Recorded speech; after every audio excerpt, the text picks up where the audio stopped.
there was a well-developed sort of sport management fraternity, particularly in North America. So I started to go to their conferences and present there from about 1997 onwards. And I was actually, through those North American contacts, that I was actually presenting at the University of Michigan in the autumn of 2003 when the book Moneyball was published. Yeah.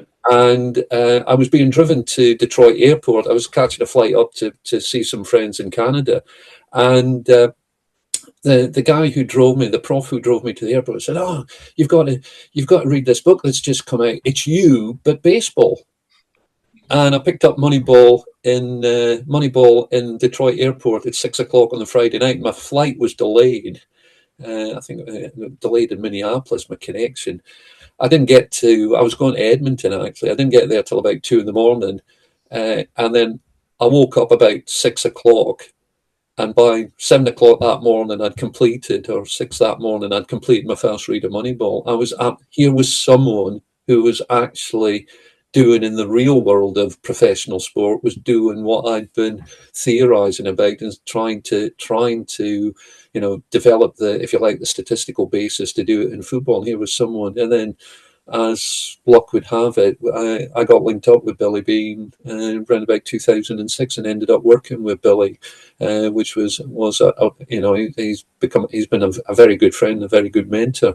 But yeah, Moneyball was a game changer, and I think the film was important that you mentioned because, yeah, you need a bit of time to read a book, but 1.5 hours, even top class coaches can switch off for an hour and a half, or at least semi-switch off if they're watching a sports film. And I think the film did a good selling job to the other sports about the possibilities. It is a dramatized version, and I have to remind people that I've been lucky enough to see Billy Beane at work, and how Billy Beane runs the Oakland A's, soon to be the Las Vegas A's, is quite different to how Brad Pitt runs the Hollywood A's. I've never seen Billy throw a seat, but there are certain mannerisms. I've got a high respect for Brad Pitt as an actor because he's captured certain of Billy's mannerisms, and there are a number of things in the film that are so accurate that I smile. For example, Billy doesn't watch games. Yeah.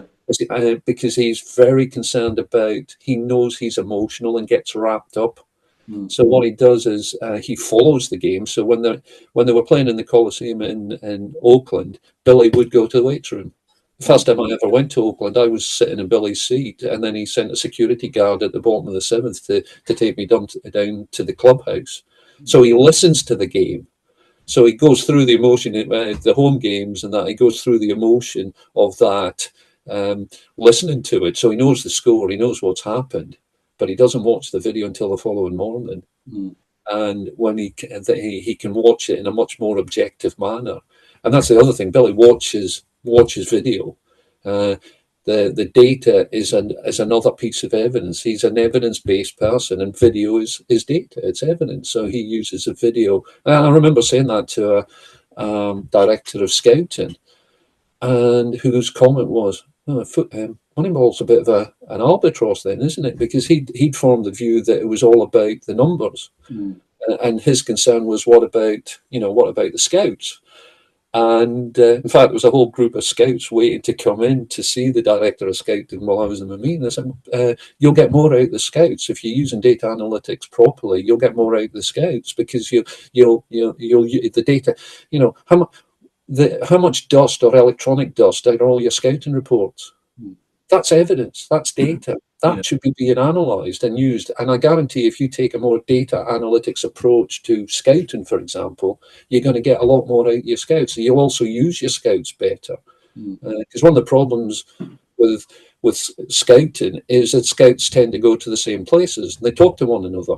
Yeah. So they all spot the same potential star. And what does that do? Bid the price up. Yeah.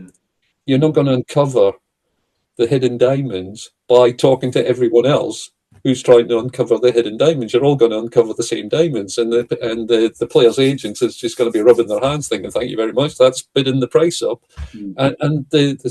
That's about. And so Billy was, and the techniques they were using at Oakland was to use all the available data. So yeah, Billy doesn't watch games because it's the other thing. When Billy got remarried, his second wife asked him, "Why don't we get the local newspaper?" He said, "I don't want to see the local newspaper.